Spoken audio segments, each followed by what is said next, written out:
ભાજપ દ્વારા આગામી સ્થાનિક ચૂંટણી માટે 14 મુદ્દાઓનું ચૂંટણી ઘોષણાપત્ર 2026 સત્તાવાર રીતે જાહેર કરાયું.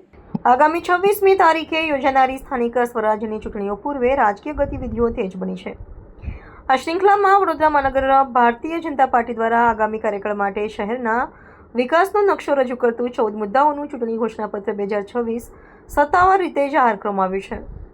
વડોદરા શહેરના કાલીબાગ સ્થિત નમો કમલમ કાર્યાલય ખાતે બપોરે આયોજિત એક વિશેષ પત્રકાર પરિષદ પક્ષના દિગ્ગજ નેતાઓની ઉપસ્થિતિમાં ચૂંટણીનું ઢંઢેરાનું વિમોચન કરવામાં આવ્યું હતું.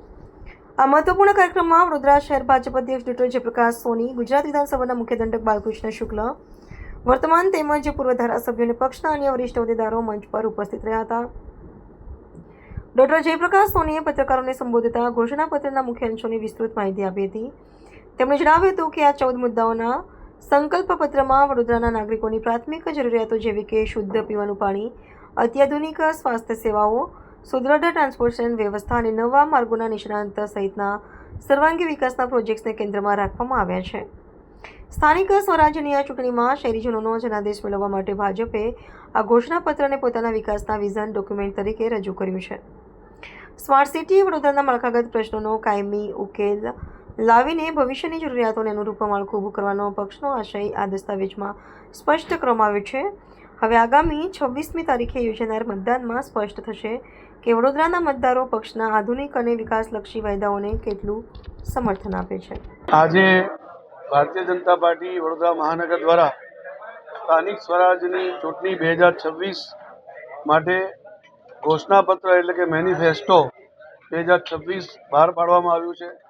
અનેકવિધ પ્રોજેક્ટો નાગરિકોને સુખ સુવિધા મળે, એમની સુવિધામાં વધારો થાય એના માટેના આયોજનો વિચારવામાં આવ્યા છે.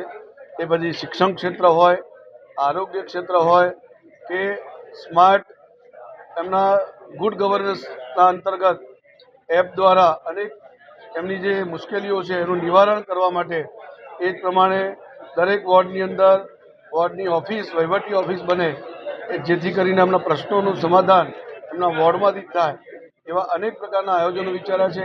આવાસ યોજનામાં પણ 10,000થી વધુ નવા આયોજનો વિચાર્યા છે.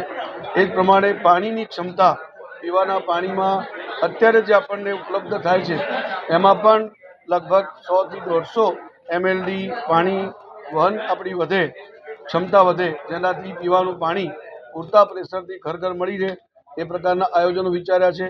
ડ્રેનેજ માટેના પણ આયોજનો વિચાર્યા છે. વરસાદી ડ્રેનેજના પણ આયોજનો વિચાર્યા છે. એ જ પ્રમાણે રોડ, બ્રિજના પણ ખૂબ મોટા માત્રામાં આયોજનો વિચાર્યા છે.